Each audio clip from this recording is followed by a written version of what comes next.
अगर हम किसी स्कूल या कॉलेज की बात करें, मतलब अगर कोई छात्र परीक्षा में बैठे और 60% सवालों के गलत जवाब देकर आ जाए, तो क्या होगा? जाहिर सी बात है, उसे फेल ही माना जाएगा। है ना? बिल्कुल। बचपन से हमें यही तो सिखाया गया है कि सफलता का सीधा मतलब है ज्यादा से ज्यादा बार सही होना। 100% नंबर लाना ही सबसे बड़ी उपलब्धि है। सही बात है। लेकिन अगर हम असल दुनिया की बात करें, खासकर हाई स्टेक्स ट्रेडिंग, निवेश या जिंदगी के बड़े फैसलों की दुनिया की, तो ये नियम ना पूरी तरह से पलट जाता है। बिल्कुल पलट जाता है। इस दुनिया में कोई इंसान 60% बार गलत होकर भी करोड़पति बन सकता है। और सुनने में ये बात बिल्कुल बेतुकी लग सकती है किसी को भी। हाँ, लेकिन यही वो गणितीय सच्चाई है जो दुनिया के सबसे सफल लोगों को बाकी भीड़ से बिल्कुल अलग करती है। और मुझे लगता है कि ये विरोधाभास ही आज के हमारे विषय की सबसे बड़ी खूबी है। क्योंकि देखिए, जब हम गणित या विज्ञान की बात करते हैं ना, तो अक्सर हम ब्लैक एंड वाइट जवाबों की उम्मीद करते हैं। मतलब 2 और 2 4 होते हैं। बिल्कुल, इसमें कोई शक नहीं है। और ये जो निश्चितता है, ये इंसान को बहुत सुकून देती है। जी। लेकिन जब बात शेयर बाजार या किसी भी ऐसी चीज की आती है जहां अनिश्चितता है, तो वो निश्चितता का चश्मा काम करना बंद कर देता है। क्योंकि वहां 100% गारंटी जैसी कोई चीज तो होती ही नहीं है। एकदम सही। और जो लोग इस सच को नहीं समझ पाते, वे एक ऐसे भ्रम में जीते हैं जो अंततः उनके सबसे बड़े नुकसान का कारण बनता है। तो आज की इस गहन चर्चा में हम इसी सबसे बड़ी उलझन की परतें उधेड़ने वाले हैं। आज हमारे पास जो स्रोत हैं वे वाकई इंसान के सोचने के तरीके को जड़ से बदल सकते हैं। जी। हमारा मुख्य स्रोत एक बहुत ही विस्तृत और शोध पर आधारित वीडियो स्क्रिप्ट है जिसका शीर्षक है mastering the probabilistic mindset for trading success, जो टेरी बर्नम की किताब पे आधारित है ना। हाँ, मशहूर अर्थशास्त्री टेरी बर्नम की एक बेहतरीन किताब थिंकिंग इन प्रोबेबिलिटी के सिद्धांतों पर। तो हमारी इस चर्चा का जो उद्देश्य है वो ये डिकोड करना है कि आखिर क्यों कुछ लोग अनिश्चितता के बीच भी लगातार सही और शांत फैसले लेते हैं, जबकि ज्यादातर लोग घबराहट में बस बार बार वही पुरानी गलतियां दोहराते रहते हैं। बिल्कुल। और इसका पूरा रहस्य एक खास मानसिक ढांचे में छिपा है जिसे प्रोबेबिलिटी थिंकिंग या संभावनाओं के आधार पर सोचना कहते हैं। देखिए, इस स्रोत की सबसे दिलचस्प बात जो मुझे लगी ना, वो ये है कि ये सिर्फ मुनाफे या नुकसान के आंकड़ों तक सीमित नहीं है। अच्छा, तो और क्या है इसमें? ये सीधे तौर पर इंसानी मनोविज्ञान और विकासवादी जीव विज्ञान, मतलब जिसे हम एवोल्यूशनरी बायोलॉजी कहते हैं, उसमें गोता लगाता है। दिलचस्प है। प्रोबेबिलिटी थिंकिंग का सीधा सा अर्थ है किसी भी घटना के होने की संभावनाओं का तार्किक आकलन करना। लेकिन समस्या ये है कि इंसान का दिमाग स्वाभाविक रूप से इस तरह से सोचने के लिए डिजाइन ही नहीं हुआ है। मतलब हमारा दिमाग गणित के लिए नहीं बना है? नहीं, बिल्कुल नहीं। अगर हम थोड़ा गहराई में जाएं तो पाएंगे कि हमारा दिमाग हजारों लाखों सालों के विकास के दौरान जंगलों में जिंदा रहने के लिए विकसित हुआ है, न कि स्क्रीन पर चमकते हुए हरे और लाल तीरों को देखकर शांति से कोई गणित सुलझाने के लिए। अरे वाह, ये एक बहुत ही अहम बिंदु है। मतलब जो दिमाग हमें जंगलों में शिकारियों से बचाता था, वही दिमाग आज शेयर बाजार में हमें डुबो रहा है। बिल्कुल। आप इसे इस तरह से देखिए, हजारों साल पहले अगर हमारे किसी पूर्वज ने झाड़ियों में कोई सरसराहट सुनी तो उसके दिमाग ने तुरंत एक पैटर्न बनाया। सरसराहट का मतलब है शेर। हाँ, और जिस इंसान ने ये सोचकर तुरंत दौड़ लगा दी, वो जिंदा बच गया। एकदम सही। और जिसने वहां रुककर संभावनाओं का आकलन किया कि शायद ये सिर्फ हवा हो सकती है, वो तो शेर का शिकार बन गया ना। हाँ, वो तो गया काम से। तो इसीलिए हमारा दिमाग तुरंत प्रतिक्रिया देने, छोटे छोटे सुरागों से बड़े नतीजे निकालने और खतरे से भागने के लिए प्रोग्राम हो चुका है। और स्रोत में भी इस बात का जिक्र है कि हमारा दिमाग हर जगह पैटर्न ढूंढने का आदी है। जी, हमारे दिमाग के उस हिस्से को जिसे एमिगडाला कहते हैं, उसे इस बात से कोई फर्क नहीं पड़ता कि सामने सच में असली शेर खड़ा है या स्क्रीन पर 1000 रुपए का नुकसान दिख रहा है। बाप रे। वो तुरंत फाइट और फ्लाइट यानी लड़ो या भागो वाला हार्मोन रिलीज कर देता है। और मुझे लगता है यहीं से वो 3 नुकसान वाला पैटर्न जन्म लेता है जिसका जिक्र स्रोत में बड़ी प्रमुखता से किया गया है। हाँ, बिल्कुल। मतलब अगर कोई व्यक्ति ट्रेडिंग कर रहा है और उसे लगातार 3 बार नुकसान हो जाता है, तो उसका एमिगडाला खतरे की घंटी बजाने लगता है। वो पसीने से तरबतर हो जाता है हाँ, और तुरंत ये निष्कर्ष निकाल लेता है कि अरे यार, मेरी पूरी रणनीति ही खराब है या बाजार मेरे ही खिलाफ काम कर रहा है। जबकि अगर गणितीय रूप से देखें तो वो सिर्फ एक संयोग हो सकता है। ये महज एक नॉर्मल प्रोबेबिलिटी आउटकम है। मतलब एक सामान्य संभावित नतीजा। हाँ, जैसे अगर कोई व्यक्ति एक सिक्के को उछालता है तो हेड या टेल आने की संभावना 50-50 होती है ना? जी बिल्कुल। लेकिन अगर सिक्के को 10 बार उछाला जाए तो ये पूरी तरह से संभव है कि लगातार 3 बार या 4 बार भी टेल आ जाए। हाँ, ऐसा तो होता ही है। लगातार 3 बार टेल आने का मतलब ये तो नहीं है ना कि सिक्के में कोई खराबी आ गई है या अब वो कभी हेड देगा ही नहीं। सही कहा। वो सिर्फ उस 50-50 संभावना के भीतर का एक छोटा सा हिस्सा है। बिल्कुल। लेकिन हमारा वो आदि मानव वाला दिमाग जो हर चीज में शेर ढूंढ रहा है, वो भावनाओं के बहकावे में आकर उस छोटे से डेटा को ही अंतिम सत्य मान बैठता है। और ये जो घबराहट है, ये इंसान को एक बहुत बड़े भ्रम के जाल में धकेल देती है। कैसा भ्रम? क्योंकि देखिए, जब हम छोटे छोटे पैटर्न से धोखा खाने लगते हैं ना, तो हम किस्मत और हुनर के बीच की जो लकीर है, उसे भी मिटा देते हैं।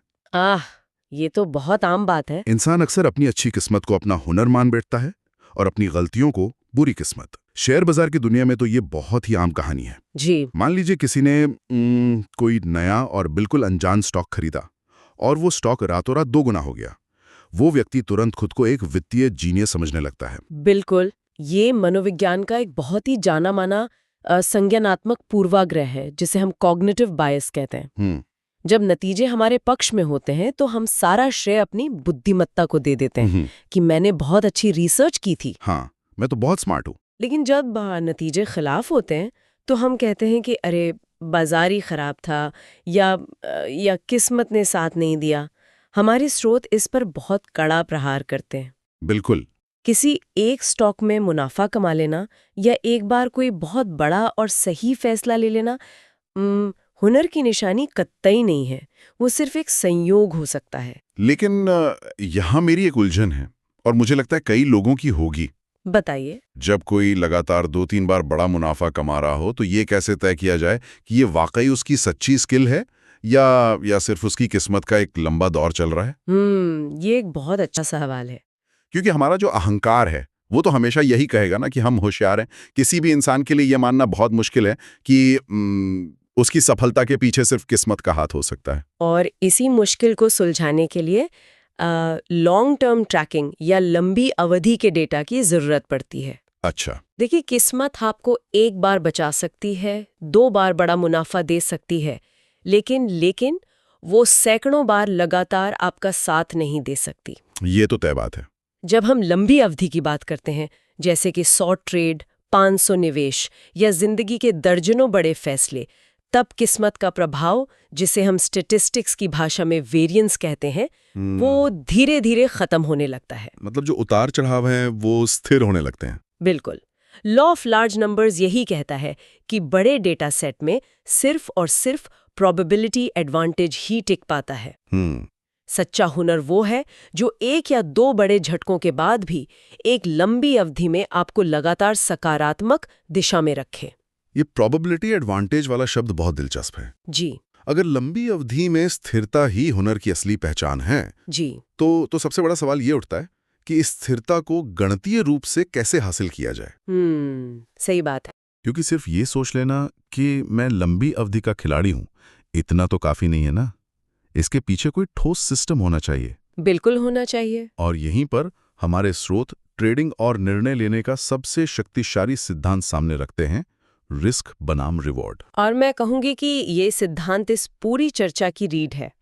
रिस्क रिवॉर्ड का कॉन्सेप्ट सिर्फ गणित का एक फॉर्मूला नहीं है, ये दुनिया को देखने का एक पूरा नजरिया है। स्रोत से जो सटीक गणितीय उदाहरण हमें मिलता है, वो इंसान की उस 100% सही होने की इच्छा को पूरी तरह से ध्वस्त कर देता है। कैसे, जरा समझाइए। मान लीजिए कि कोई व्यक्ति बाजार में काम कर रहा है। उसने अपना स्टॉप लॉस तय किया है 1000 रुपए। मतलब वो किसी भी एक फैसले में अधिकतम 1000 रुपए का नुकसान सहने को तैयार है। बिल्कुल। और उसका लक्ष्य यानी टारगेट 3000 रुपए है। इसका मतलब है कि उसका रिस्क रिवॉर्ड रेशियो 1:3 हुआ, 1 के मुकाबले 3। जी, वो 1 रुपए के जोखिम पर 3 रुपए कमाने की उम्मीद कर रहा है। ठीक है। अब यहाँ से वो जादू शुरू होता है जिसे हम प्रोबेबिलिटी एडवांटेज कहते हैं। अच्छा।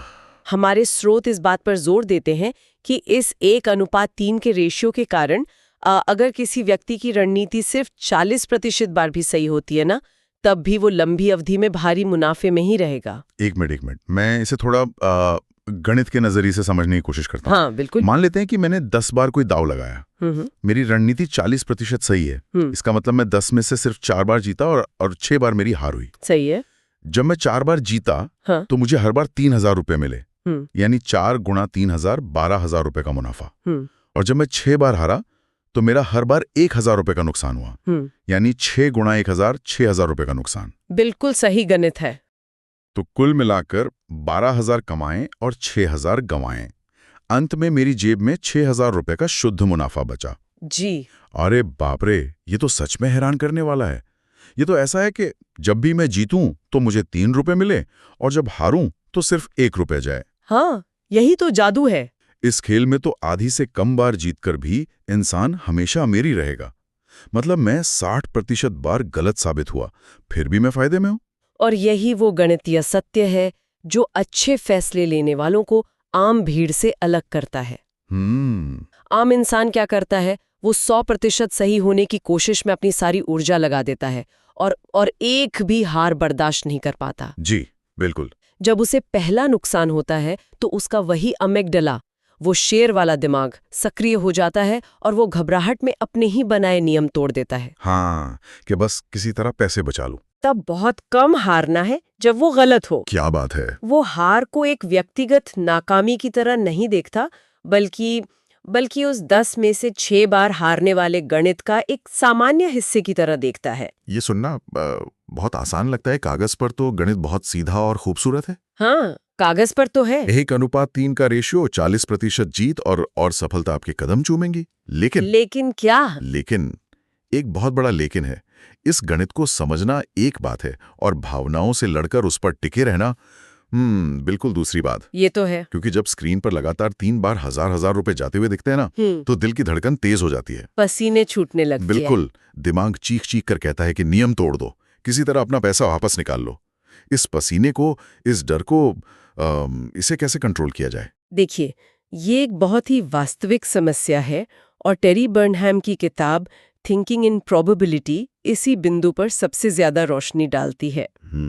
उनका मानना है कि इस आदिमानव वाले दिमाग को हराने के लिए हमें एक बहुत ही कड़ा सिस्टम बनाना पड़ता है। कैसा सिस्टम? उन्होंने निर्णय लेने के विज्ञान को कुछ मजबूत स्तंभों और आदतों में बांटा है।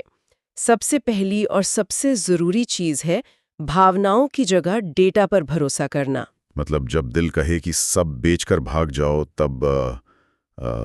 तब भावनाओं को अनसुना करके एक्सेल शीट या अपने डेटा को देखना चाहिए।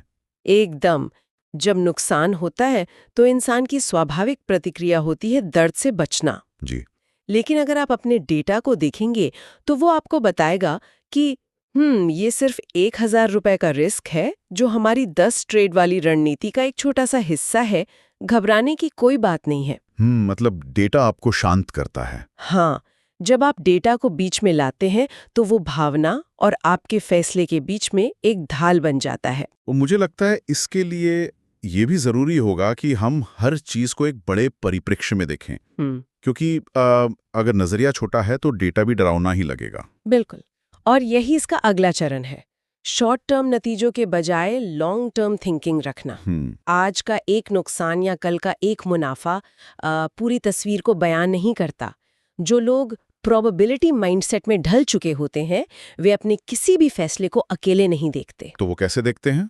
वे उसे 100 या 500 मौकों की एक लंबी श्रृंखला के रूप में देखते हैं। इसके साथ ही वे हर घटना को एक स्टैटिस्टिकल नजरिए से देखते हैं। इसका मतलब है किसी भी घटना से व्यक्तिगत रूप से ना जुड़ना। इस स्टैटिस्टिकल नजरिए को स्रोत में कुछ खास आदतों के रूप में भी परिभाषित किया है ना? जी। जैसे कि सफल लोग हमेशा तर्क पर टिके रहते हैं और अनिश्चितता को स्वीकार करते हैं। बिल्कुल सही। लेकिन यहां मैं रुकना चाहूंगा। ये जो विचार है ना, अनिश्चितता को स्वीकार करना, ये थोड़ा अटपटा लगता है मुझे। अच्छा, क्यों? क्या इसका मतलब ये नहीं है कि हम हार मान लें, कि हम ये मान लें कि कुछ भी हमारे नियंत्रण में नहीं है और जो होगा देखा जाएगा? अगर सब कुछ अनिश्चित ही है, तो फिर इतनी मेहनत से रणनीति बनाने का, वो रिस्क रिवॉर्ड का गणित लगाने का क्या फायदा? ये तो एक तरह से भाग्य के भरोसे बैठने वाली बात हो गई ना। मैं समझ सकती हूँ। ये बहुत ही स्वाभाविक शंका है और कई लोग यहीं पर आकर उलझ जाते हैं। जी। लेकिन अनिश्चितता को स्वीकार करने का मतलब हार मानना या भाग्य के भरोसे बैठना बिल्कुल भी नहीं है। तो फिर क्या है? इसे इस तरह से समझना चाहिए। जब एक कुशल नाविक समुद्र में उतरता है तो वो जानता है कि हवाओं का रुख और लहरों की ऊंचाई उसके नियंत्रण में नहीं है। बिल्कुल। वो समुद्र की अनिश्चितता को स्वीकार करता है। लेकिन इसका मतलब ये तो नहीं ना कि वो नावे की पतवारी छोड़ देता है। अरे वाह, क्या बात कही है। अनिश्चितता को स्वीकार करने का असली अर्थ है परिणामों से अपनी भावनाओं को अलग कर लेना। जब हम ये मान लेते हैं कि किसी भी एक फैसले का अंतिम नतीजा 100% हमारे हाथ में नहीं है, तो हम अपनी ऊर्जा उस नतीजे को जबरदस्ती कंट्रोल करने में बर्बाद नहीं करते। जी। इसके बजाय हम अपना पूरा ध्यान अपनी प्रक्रिया पर लगाते हैं। यानी हम हवाओं से लड़ने के बजाय अपनी नाव को मजबूत बनाने और अपनी दिशा सही रखने पर ध्यान देते हैं। हम सिर्फ अपने रिस्क रिवॉर्ड के गणित और अपनी रणनीति पर टिके रहते हैं। बहुत ही सटीक उदाहरण है। जब आप जानते हैं कि हार और जीत दोनों ही उस 10 ट्रेड वाले गणित का स्वाभाविक हिस्सा हैं, तो एक हार आपको तोड़ती नहीं है और एक जीत आपको अहंकारी नहीं बनाती। आप एकदम न्यूट्रल रहते हैं। बिल्कुल। आप हर नतीजे के लिए मानसिक रूप से तैयार रहते हैं। यही अनिश्चितता के बीच शांति खोजने का विज्ञान है। जी। सफल लोग भावनाओं के आधार पर फैसले नहीं लेते। वे सिर्फ इस बात पर ध्यान देते हैं कि क्या उन्होंने अपनी प्रक्रिया का सही ढंग से पालन किया या नहीं। वाकई ये पूरी चर्चा इंसान की सोच को एक नया आयाम देती है। बिल्कुल देती है। अगर हम इस पूरे विषय के सार को समेटने की कोशिश करें, तो सबसे बड़ी बात जो उभर कर सामने आती है वो ये है कि सफलता की कुंजी परफेक्शन में नहीं है। बिल्कुल नहीं। 100% सही होने की जो रट हमने बचपन से पकड़ी हुई है ना, वो असल में एक बहुत बड़ा धोखा है। एक ऐसा बोझ है जो हमें सही फैसले लेने से रोकता है। और मैं कहूंगी कि ये समझना ही सबसे बड़ी आजादी है। सच्ची सफलता इस बात में है कि इंसान संभावनाओं के विज्ञान को गहराई से समझे। जी। वो उस 1:3 जैसे रिस्क रिवॉर्ड के गणित को अपने हर काम का आधार बनाए। उसे ये पता होना चाहिए कि वो कितनी बार गलत हो सकता है और फिर भी जीत सकता है। सही कहा। और सबसे जरूरी बात, उसे अपने फैसलों से डर, लालच और उस लड़ो या भागो वाली आदि मानव की प्रतिक्रिया को पूरी तरह से बाहर निकालना होगा। बिल्कुल। और ये सारी जानकारी, ये पूरा मनोविज्ञान सिर्फ शेयर बाजार के चार्ट्स या ट्रेडिंग के आंकड़ों तक ही सीमित नहीं है। हाँ, बिल्कुल नहीं। अगर हम इसे थोड़ा व्यापक नजरिए से देखें तो ये हमारी रोजमर्रा की जिंदगी पर भी उतना ही सटीक बैठता है। कैसे भला? देखिए, जिंदगी में जहां कुछ भी ब्लैक एंड व्हाइट नहीं है, जहां हर चीज एक धुंधला ग्रे एरिया है, चाहे वो कोई नया बिजनेस शुरू करने का फैसला हो, अपना करियर बदलने की बात हो या फिर किसी नए शहर में बसने का निर्णय हो, सही बात है। कोई भी हमें ये लिखकर नहीं दे सकता कि हमारा फैसला 100% सही ही साबित होगा। बिल्कुल, कोई गारंटी नहीं होती। हर कदम में एक जोखिम है और हर जोखिम के साथ एक संभावित इनाम जुड़ा है। वहां भी प्रोबेबिलिटी थिंकिंग हमें एक ऐसा अचूक हथियार देती है जिससे हम बिना घबराए, बिना रात की नींद खराब किए, बहुत ही शांत और स्थिर दिमाग से फैसले ले सकते हैं। जी। और जब कोई इंसान जिंदगी को इस स्टैटिस्टिकल नजरिए से देखने लगता है ना, तो वो बहुत सी अनावश्यक चिंताओं और मानसिक तनाव से मुक्त हो जाता है। वो ये समझ जाता है कि कुछ कोशिशें सफल होंगी, कुछ बुरी तरह विफल होंगी। हाँ। लेकिन अगर उसके फैसले लेने की प्रक्रिया सही है, अगर उसका रिस्क रिवॉर्ड संतुलित है, तो अंततः वो एक सही और बेहतर दिशा में ही आगे बढ़ेगा। बिल्कुल। और अंत में एक ऐसा विचार उभर कर आता है जो शायद हमारे सोचने की पूरी दिशा को ही मोड़कर रख दे। वो क्या? हमने इस चर्चा की शुरुआत में देखा था कि कैसे हम हर चीज में एक पक्की निश्चितता ढूंढते हैं। जी। लेकिन जब यह साबित हो चुका है कि दुनिया पूरी तरह से अनिश्चित है, तो उस अनिश्चितता से डरने का कोई मतलब ही नहीं रह जाता। गहरी बात है। अगर जिंदगी का हर बड़ा फैसला महज एक संभावना या प्रोबेबिलिटी है, तो क्या ये नहीं माना जाना चाहिए कि व्यक्तिगत विफलताएं भी कोई श्राप या बुरी किस्मत नहीं है? बिल्कुल। अगर कोई व्यवसाय विफल हो जाता है या कोई रणनीति काम नहीं करती, तो वो कोई अंत नहीं है, वो सिर्फ एक डेटा पॉइंट है। सिर्फ एक डेटा पॉइंट, बिल्कुल सही। अगर जिंदगी के हर नुकसान को, हर झटके को महज एक डेटा पॉइंट मान लिया जाए, एक ऐसा डेटा पॉइंट जो उस 10 में से 6 हार वाले गणित का हिस्सा है और जो अंततः लंबी अवधि में एक बड़ी जीत की ओर ले जाने वाला है, तो क्या हारने का वो जो अंदरूनी डर है वो हमेशा हमेशा के लिए खत्म नहीं हो जाएगा? ये तो वाकई एक ऐसा विचार है जो एक नई आजादी का एहसास कराता है। बिल्कुल। और इसी विचार के साथ आज की इस गहन चर्चा को यहीं विराम देते हैं। जी। अगली बार फिर मिलेंगे एक नए विषय और नई गहराइयों के साथ। अलविदा। अलविदा।